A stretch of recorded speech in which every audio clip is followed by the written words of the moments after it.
was actually there. It was actually in France there. Museums.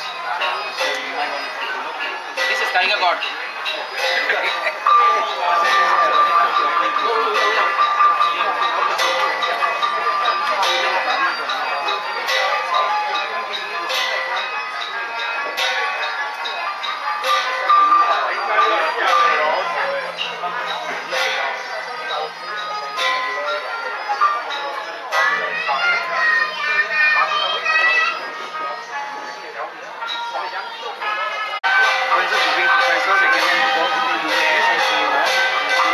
Yeah, you see, the thing is that now we got a very short period of time, 3 months. Unfortunately, 3 months ago, the tourists are very extreme. So the heritage aspect will come in that sense. So the temple is because of the tradition that they have preserved here is worth noting, And so how do we address it? Think through this process.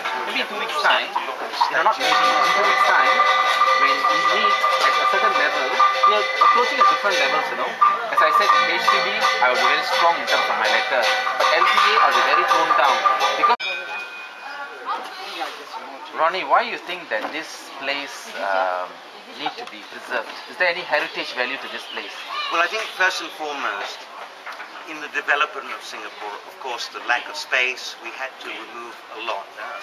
The young people don't even know what a kampong is nowadays, right? So just from the viewpoint, we have to keep 1 or 2 kampongs, 1 or 2 of the community, just for the next generation to know what went on behind. Because as the great man, whoever it was, said, without our history, we are nothing. So we need to have living examples. Now, if one can be a living example, we can be selected, this place can be selected, that would be magnificent. For me, from my point of view as a researcher of 30 years more of Singapore, this place is extremely rare. This is one of the old 1960, 1970 style of worship, which doesn't exist anymore in modern cement, high-rise Singapore. So, for me, when I come to a place like this, it reminds me of many places I visited in Malaysia, but very, very few left in Singapore. This might be one of 5 places left.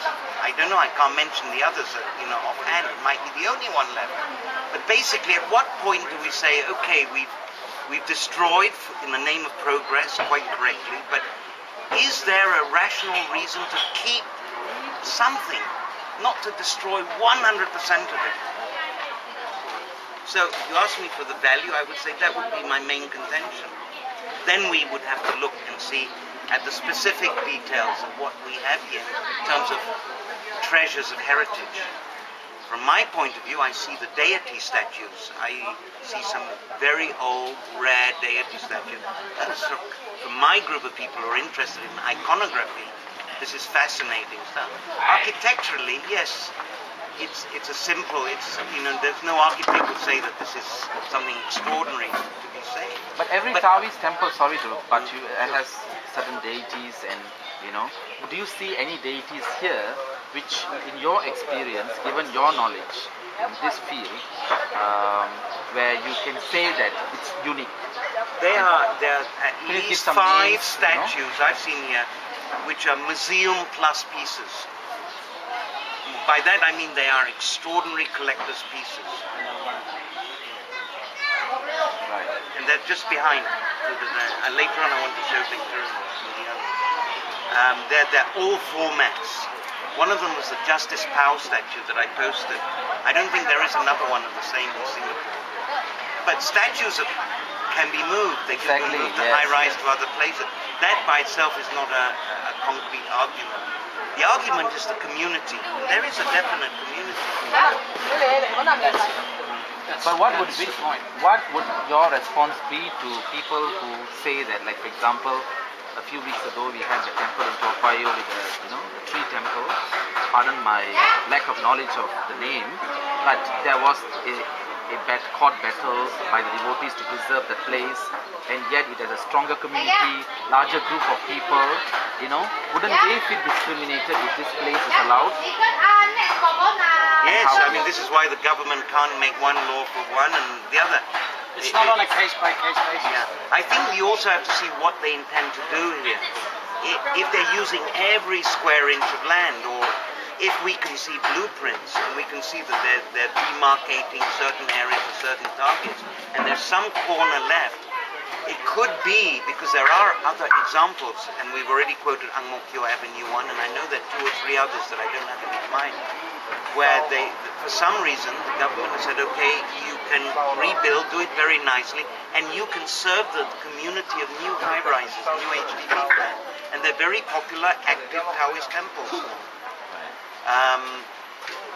Maybe there is an area here which is not part of the blueprints that one could humbly submit and suggest and say, is there a way that we could move to a smaller area and we could survive and continue serving that community? But could this community be served elsewhere too? I would be lying by saying there are not enough temples in Singapore. there are.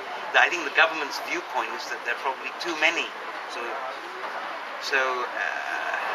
But my strongest feeling is that the special nature, the special vibration, atmosphere of this place is a living museum in a way, because it shows the day-to-day living and devotional practices of an older community that have long gone here in Singapore, but survives, somehow has managed to carry on surviving.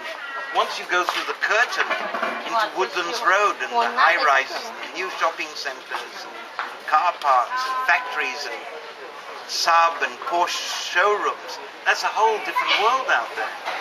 Singapore is a richer place if you can have both existing.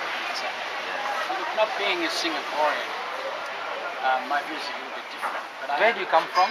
I'm Australian, but I first come to Singapore in 1968. Right. And in the 70s, and in the 80s, and in the 90s.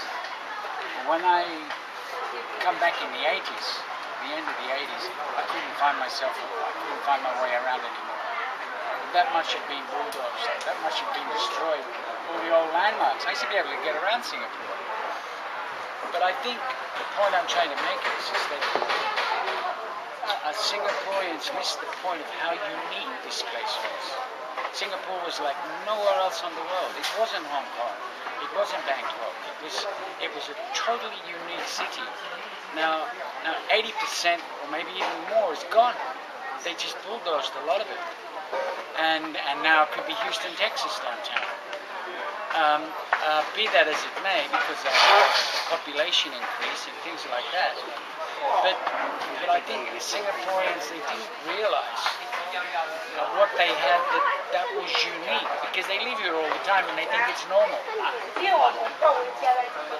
And then how Ronnie's explained it to me, looking at his photographs, I'm at the movies, that there are the community centres like the Banja in Bali.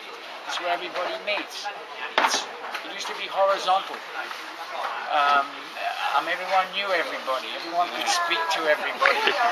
The boys could meet the girls. At the Grand Market, speak to her old friend. As soon as it gets vertical, look, I'll show you a perfect example of that.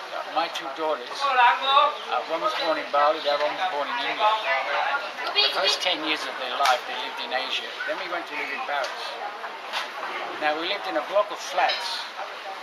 It was 9 floors high. They'd never lived in an apartment. So one whole day they were missing. Where are they? They came about 2 o'clock. They both come in. They were only about 10 years old, 8, 10 years old. They come back and they were totally exhausted. And he says, what have you been doing, Dad? She said, well, we had to meet everybody. So they started on the ground floor and knocked on everybody's door. Because it was so difficult to connect. Oh, I'm Putu, this is Tara, what's your name? And she said, do you know Mrs. Latif, who lives in flat 6, has never spoken to Mr. Lafarge, who lives in flat 9, in 25 years? It blew their minds. The effort they had to make, this incredible effort they had to make to connect. And the children, that's what they're all about. They want to connect. Phew, it was exhausting. Now, things like that are very, very important. You know, and then when you have the community center, the Balinese are still aware of that. when the responsibility is still with your banja, or still with your temple, your community centre, well, you take care of your own thing. Like Balinese never had a police force. Like in one of the towers, there's a gong, goes tock, tock, tock, tock, tock. If that rings, all the young strong guys from 21 to 18 have to drop what they're doing and run to that tower. Then you've got muscle. You jump on anything.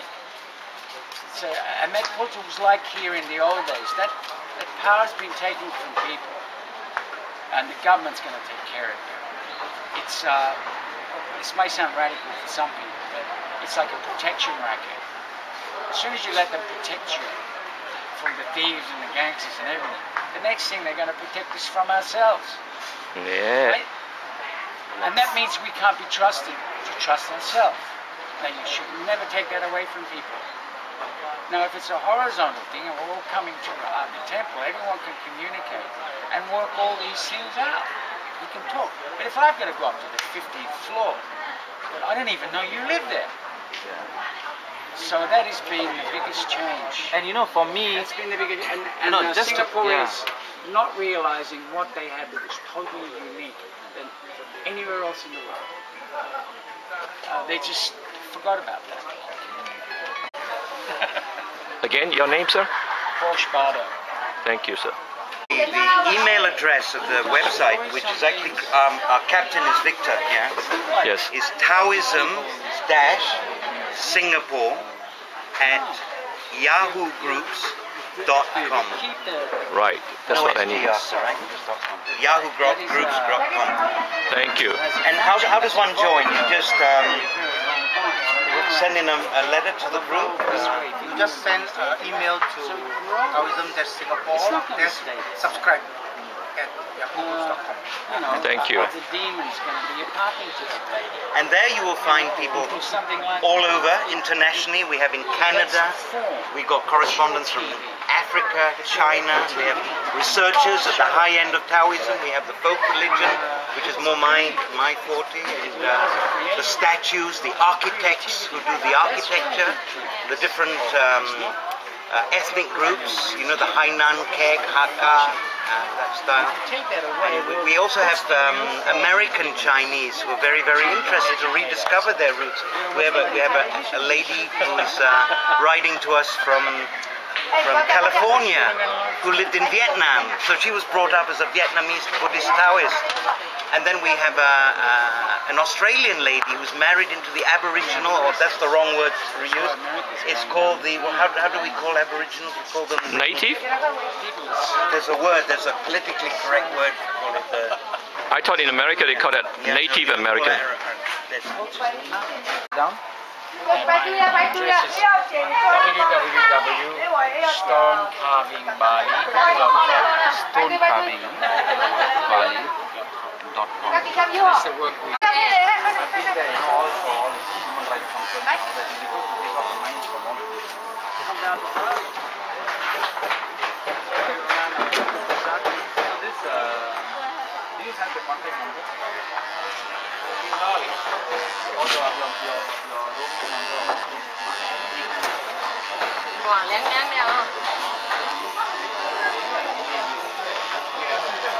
It's so cute.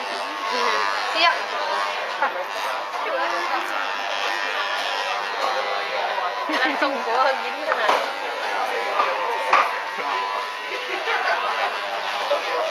Đây, đây, tổng,快点。